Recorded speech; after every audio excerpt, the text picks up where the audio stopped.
नवल जी, आपसे पूछ लेती हूं कि आपको रेवंत रेड्डी जी और एमके स्टालिन साहब कबूल है ना, क्योंकि इन दोनों ने बिहारियों का जमकर अपमान किया था, क्योंकि उनको आप साथ में घुमा रहे हैं। और दूसरा प्रश्न यही है, राहुल गांधी जी कहते हैं कि जब वहां गुजरात में थे तो गुजरात में चोरी करते थे, तो गुजरात में जब सीएम थे प्रधानमंत्री नरेंद्र मोदी, तब तो केंद्र में इनकी सरकार थी।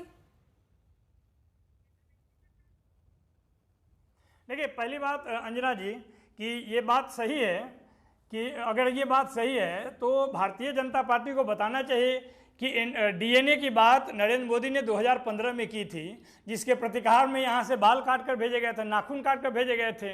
तो बताना चाहिए कि अपमान कौन कर रहा था। देश का प्रधानमंत्री बिहार का अपमान कर रहा था और बहुत बड़े स्तर पे उसकी चर्चा हुई। तो बात ये नहीं है, बात है कि क्या कारण है कि बिहार की जनता पिछले 20 साल से परेशान है, वो दूसरे राज्यों में जा रही है। सवाल यहाँ पे है, पलायन करके दूसरे राज्य में क्यों जा रहे हैं? आपने यहाँ पर अवसर नहीं दिया। जहाँ तक दूसरी बात, देखिए एक बात तो सही है कि अगर भारतीय जनता पार्टी कहती है कि हम 2047 तक रहेंगे, कोई ना कोई तो दाल में काला है ना। ये कैसे आपको पता है? एक चुनाव के लिए काम नहीं करते हैं, लगातार झूठ बोलते हैं। 2 करोड़ नौकरी देंगे, आपने नहीं दिया। 15 लाख रुपया देंगे, आपने नहीं दिया। आय दुगनी करेंगे, नहीं किया। बिहार में पिछले 20 साल से आप कौन सा कुकर्म नहीं किया आपने? आज देखिए कि जो पलायन प्रदेश बना हुआ है, बेरोजगार प्रदेश बना हुआ है, 20 साल से कोई उपलब्धि नहीं है, वो जीत जाती है। तो कहीं ना कहीं लोगों को शक तो होगा। चोरी तो पकड़ी गई है, यही कारण है कि पहले भाजपा जवाब दे रही थी, चुनाव आयोग के बिहाफ के, या उसकी प्रवक्ता बनी हुई थी।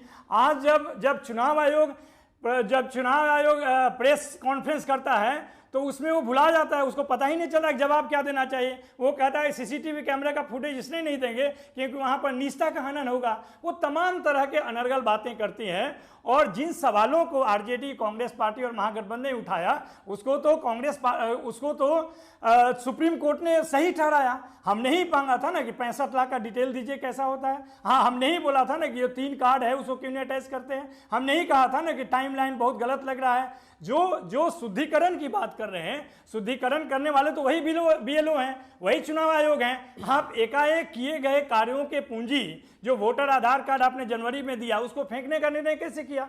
आपने किसी पॉलिटिकल पार्टी से कहां बात किया? केवल अगर भारतीय जनता पार्टी से बात किया होता तो वो बात अलग है। हमसे तो आपने पूछा नहीं। आप बीएलए की बात कर रहे हैं, भारतीय जनता पार्टी की बीएलए कहां है? भारतीय जनता पार्टी को कोई गलत काम हो ही नहीं रहा है, तो फिर सवाल किस बात का? तब जरूर ये लगता है वो एक पॉलिटिकल बयान था जिसमें आप भी जानते हैं नवल किशोर जी, आप जो इक्वेट कर रहे हैं, आप राजनीति कर रहे हैं, आप बोलिएगा ही, लेकिन उस वक्त नीतीश कुमार जो इधर से उधर अपना पाला बदल रहे थे, उस पर वो नीतीश कुमार के डीएनए पर, डेमोक्रेसी और लोकतंत्र के डीएनए पर रिमार्क था, जिसको पॉलिटिकली कहा गया कि बिहार का अपमान है। लेकिन यहां तो रेवंत रेड्डी ऑन रिकॉर्ड कह रहे हैं कि तेलंगाना का डीएनए बेहतर है। यहां तो ऑन रिकॉर्ड एमके स्टालिन कह रहे हैं कि बिहार से लोग यहां पर टॉयलेट साफ करने आते हैं। दोनों को कैसे मिलाइएगा? नवल जी, मैं लूंगी जवाब आपसे। आर्य सुधांशु जी वो बोल रहे हैं। हाँ, देखिए अंजना जी, देखने का और एक्सप्लेन करने का एक नजरिया होता है। भारतीय जनता पार्टी ने कई बार नीतीश कुमार को लिया और वापस किया, इधर उधर किया। ये बात उसकी नहीं है।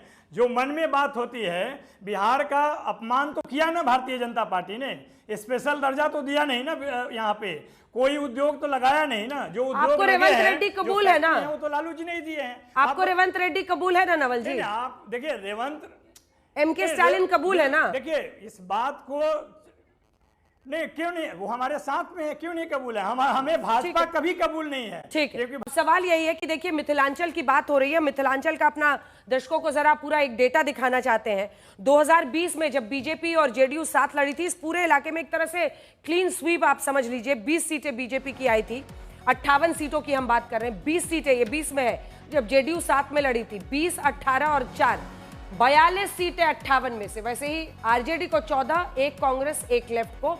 लेकिन उससे पहले जब 2015 में अलग लड़े थे, उस वक्त देखिए 9 सीटें बीजेपी की आई थी और आरएलएसपी की 10 सीटें इधर, और उधर महागठबंधन को स्वीपिंग तरीके से जेडीयू आरजेडी मिलाकर देखिए 46 सीटें। लेकिन उससे बेहतर 48 2020 में आई थी जब साथ लड़े थे। अब यहां माता सीता को लेकर लड़ाई छिड़ गई है। राजीव रंजन जी दिखाइए, राजीव रंजन जी को। राजीव रंजन, माता जानकी के द्वार में करेंगे बेड़ा पार, तो जी पूरा मामला चल रहा है। वो कह रहे हैं कि सीता जी का अस्तित्व बीजेपी खोज रही थी। राजीव जी, अगर देखिए 2020 में अगर मिथिलांचल की जनता ने भरोसा जाहिर किया है तो उस विश्वास के का सम्मान भी एनडीए ने उसी तरीके से किया है। आज 2-3 बड़े सवाल हैं। राहुल जी मखाना किसानों के बीच चले गए, लेकिन दरअसल मखाना की दुर्गति कांग्रेस के कार्यकाल में ही हुई है। नीतीश कुमार जी अटल बिहारी वाजपेयी जी की सरकार में मंत्री थे और उन्होंने सबसे पहले मखाना अनुसंधान केंद्र को सर 20 साल से आपकी सरकार है, आप भूल जाते हैं। ये लोग तो आते जाते रहते हैं, आपकी सरकार है 20 साल से बिहार में। राजीव जी, अभी तो मैंने शुरू ही किया है अंजना जी, अभी तो मैंने उन उपलब्धियों की फहरिस्त की शुरुआत की है जिन पर कहीं ना कहीं कांग्रेस और आरजेडी के नेता सियासत कर रहे हैं। उनको मैं जवाब देना चाहता हूं कि अगर उस अनुसंधान केंद्र का दर्जा, राष्ट्रीय दर्जा छीनने का सवाल हुआ तो ये यूपीए की सरकार ने किया। हमारी सरकार ने जीआई टैग से लेकर मखाना को लेकर एक बोर्ड बनाने का फैसला, और जिस तरह से जो भोला पासवान शास्त्री एग्रीकल्चर कॉलेज और जो काम राष्ट्रीय मखाना अनुसंधान केंद्र कर रहे हैं, उनके बीजों का जो उन्नयन हो रहा है, जो उत्पादन हो रहा है, जिससे मखाना का उत्पादन हिंदुस्तान के कुल उत्पादन का 80 से 85% अकेले मिथिलांचल में होता है। बाढ़ नियंत्रण को लेकर के 12,000 करोड़ रुपए का पिछले बजट में केंद्र सरकार ने प्रावधान किया, और लगातार जिस तरह से आधारभूत संरचना का पूरे मिथिलांचल में विस्तार हुआ है, जो दरभंगा का एयरपोर्ट है या अब पूर्णिया का एयरपोर्ट भी अगले महीने तक हम लोगों को पूरी उम्मीद है कि शुरू हो जाएगा। एम्स का उपहार दरभंगा को मिला। आज जो उपलब्धियों की फहरिस्त है उसमें आप कैसे गुमराह कर पाएंगे? और सबसे ऊपर जो अयोध्या को जिस तरह से राष्ट्रीय मानचित्र पर, बल्कि हम कहें अंतर्राष्ट्रीय मानचित्र पर जो एक उसकी हैसियत बनी, जिस तरह से उस मंदिर के वजह से पूरी दुनिया के श्रद्धालु आज भारत आ रहे हैं, पर्यटन बढ़ रहा है, रोजगार बढ़ रहा है, वो स्थितियां बिहार के हिस्से में भी अब आ रही हैं।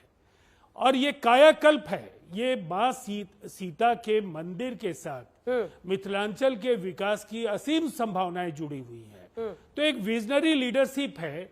केंद्र में नरेंद्र मोदी जी की सरकार है, बिहार के मुख्यमंत्री नीतीश कुमार जी हैं। इनके विजनरी लीडर का तो दिमाग जो है वो पता नहीं, यूनिवर्सिटी तो उन्होंने देखा नहीं, लेकिन इंपोर्ट होता है हरियाणा से, उनका विजन इंपोर्ट होता है। हमारे यहाँ किसी इंपोर्ट की जरूरत तो नहीं है। एक इंजीनियर जो आधुनिक बिहार के विश्वकर्मा है नीतीश कुमार, उन्होंने बिहार को सजाया और संवारा है। अब एक बहुत ही बड़ी इम्पोर्टेंट और दिलचस्प बात, नवल जी का भी ऑडियो था, दे दीजिए। नवल जी हंस रहे हैं, देखिए इंजीनियर सुन के वो हंसने लगे।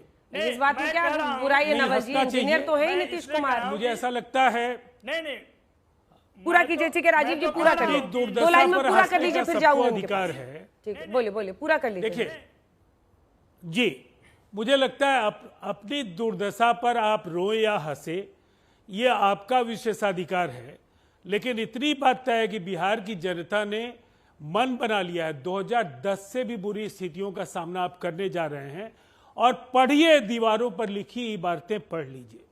आप अगर नहीं पढ़ पा रहे हैं तो बड़ी भूल कर रहे हैं, और इसीलिए तेजस्वी यादव को मुख्यमंत्री पद का चेहरा राहुल गांधी नहीं मानने के लिए तैयार हैं, क्योंकि उन्हें पता है ये मुंगेरी लाल के हसीन सपने तो कभी पूरे ही नहीं होने जा रहे हैं। कौन सी सरकार नेता प्रतिपक्ष बनने के लिए जो सीटें चाहिए आपको, उतनी सीटें भी जनता देने के लिए तैयार नहीं है।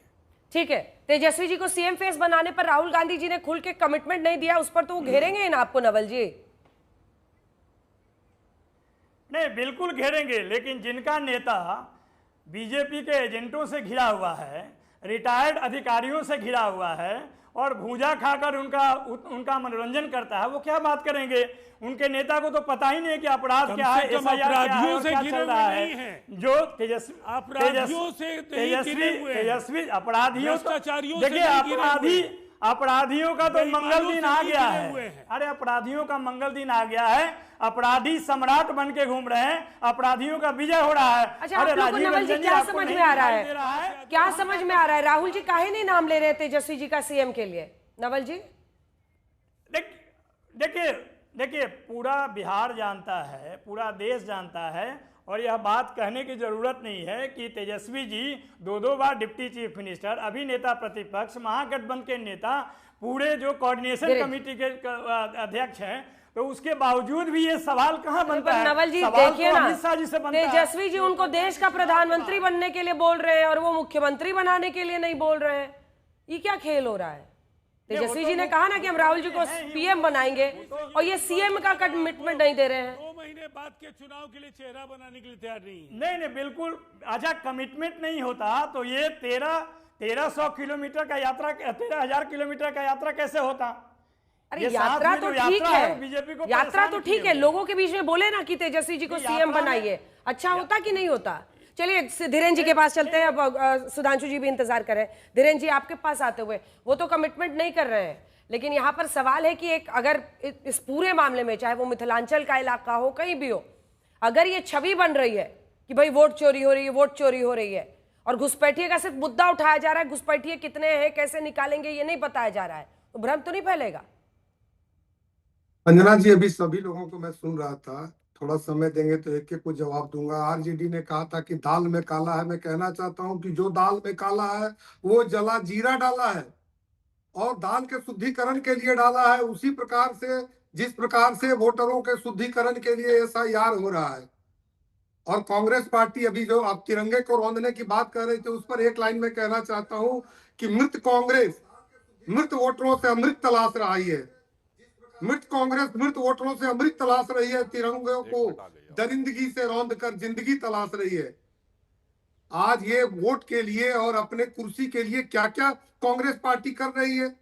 जो जितने लोग देश में गाली दे रहे थे आज हिंदुत्व को लेकर के, रामायण को लेकर के, सेना को लेकर के, रामचरितमानस को लेकर के, उन्हीं को बिहार में प्रचार के लिए ला रहे हैं। ये तो ये हमारा काम और आसान कर रहे हैं। बिहार के लोग भूले नहीं है और बिहार का डीएनए पूरा पूरा ठीक है अंजना जी, और खास करके एनडीए का डीएनए ये तो एकदम ही ठीक है। इन लोगों के जैसा नहीं है कि मुख्यमंत्री का अगर सवाल आ जाए तो न राधा को 9 मन घी, न राधा नाचेगी, न तेजस्वी जी मुख्यमंत्री बनेंगे, न कभी भविष्य में राहुल जी प्रधानमंत्री बनेंगे। और मुख्यमंत्री का चेहरा कैसे ये पेश कर देंगे अंजना जी? आप बताइए कि बगल में इसी पिछले चुनाव में पीठ में खंजर मारा गया था मुकेश सहनी जी को। आज भी उनके पीठ में वो दर्द रह रहे के मुंह में सीटों के रूप में निकलता है कि कभी 60 सीटें लूंगा, कभी 50 सीटें लूंगा। जीरा वीरा, जीरा दाल काला सब कुछ बन गया, खाना तैयार है। बताइए कि ठीक ठाक है ना चिराग जी? ऐसा तो नहीं होगा चुनाव लड़ते लड़ते वो पैर अटका देंगे नीतीश बाबू के सामने? अंजना जी, चिराग जी एनडीए के अलादीन के चिराग हैं और ये गलतफहमी उस समय आरजेडी को हो गया। इतना तो तय है, मगध में पिछली बार उन्होंने जेडीयू को जबरदस्त नुकसान पहुंचाया था जब अलग चुनाव लड़े थे, इस बार साथ लड़ रहे हैं।